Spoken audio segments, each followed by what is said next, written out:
Vanakkam, Vandanam, Namaste, Namaskar. Welcome to Jalapenos Lifestyle. I'm your sweet popcorn. I'm not bad, just evil. ஆசைக்கும் பேரசைக்கும் வித்தியாசம் இருக்குது. என்ன எங்கேயோ கேட்ட dialogue அப்படின்ற மாதிரியே இருக்கா? எஸ், ஜெயம் ரவி, ஹன்சிகா அரவிந்த் சாமி இணைந்து நடிச்சு லக்ஷ்மண் டைரக்ஷனில் வெளிவந்திருக்கும் போகன் படத்தோட ரிவ்யூ தாங்க இன்றைக்கி பார்க்க போகிறோம். ஷார்ட்டாக சொல்லணும்னா தனியொருவன் மேஜிக் பேக் அகெயின். ஆனால் ஒரு சின்ன சேஞ்சோட கான்செப்ட் வித்தியாசமாக இருக்குது, ஸ்டோரி ஓகேவா இருக்குது, ஸ்க்ரீன் ப்ளே ஓகேவா இருக்குது, இன்னும் கொஞ்சம் பெட்டராக பண்ணியிருக்கலாம். ஓகே, இந்த படத்தோட ஜேர்னர் பார்த்தீங்கன்னா வந்து ரொமான்ஸ் ஆக்ஷன், நடுவில் கொஞ்சம் அப்பப்போ காமெடி பண்ணியிருக்காங்க. ஜெயம் ரவி இன்னும் அம்மா நடிச்சிருக்காருப்பா. ஃபர்ஸ்ட் ஹாஃபில் பார்த்த ஜெயம் ரவி அண்ட் செகண்ட் ஹாஃபில் பார்க்குற ஜெயம் ரவி வாவ் இன்னும் ஒரு சேஞ்சு, அந்த கேரக்டராகவே மாறிட்டார். ஜென்ரலாக ஹீரோயின் இன்ட்ரடக்ஷனாக எப்படி இருக்குங்க, பூக்குலேருந்து வெளில வருது, ஸ்லோ மோஷன் வாக் அப்படிலாம் பார்த்து போர் அடிச்சிச்சுல்ல. இந்த படத்தில் ஹீரோயின் இன்ட்ரோ தாறுமாறு ஒரு வித்தியாசமான இன்ட்ரோங்க. இது அதிகம் கிளாப்ஸ் வாங்கின சீனில் இந்த சீனும் ஒன்று.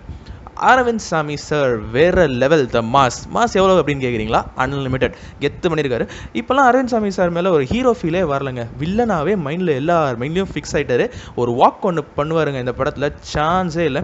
தனி ஒருவனுக்கு அடுத்து அவருக்கு ஒரு நல்ல பேர் வாங்கி கொடுக்கும் படம் இந்த படம். மற்ற ஆக்டர்ஸ் எல்லாருமே சூப்பராக நடிச்சிருந்தாங்க. இமான் சாரோட மியூசிக் ஒரு அடிஷ்னல் ஸ்ட்ரென்த்துங்க இந்த படத்துக்கு. பிஜிஎம் அப்படியே ஒவ்வொரு சீனோட பார்க்கும்போது செம்ம ஃபீல் கொடுத்துச்சு. செந்தூரா அப்புறம் டமாலு சாங் எல்லாருக்குமே பிடிச்ச சாங்காக அமைஞ்சதுங்க. சினிமாட்டோகிராஃபி அட் இட்ஸ் பெஸ்ட் சூப்பராக இருந்தது. ஓவராலாக ஒரு நல்ல கான்செப்ட் உள்ள கமர்ஷியல் படம். ஸ்க்ரீன் பிளே இன்னும் கொஞ்சம் டைட்டாக சில பல ட்விஸ்ட் எல்லாம் வச்சு அங்கங்கே லைட்டாக ஆட் பண்ணியிருந்தா தனி ஒருவன் பார்ட் 2 அப்படின்ற மாதிரியே இருந்திருக்குங்க. கண்டிப்பாக படம் வர்த் ஒன் டைம் வாட்ச். இதே மாதிரி வேற ஒரு நல்ல ரிவ்யூவில் உங்களை சந்திக்கும் வரை உங்களிடமிருந்து விடைபெறுவது உங்கள் ஸ்வீட் பாப்கார்ன். இது jalapenos lifestyle. See you, bye.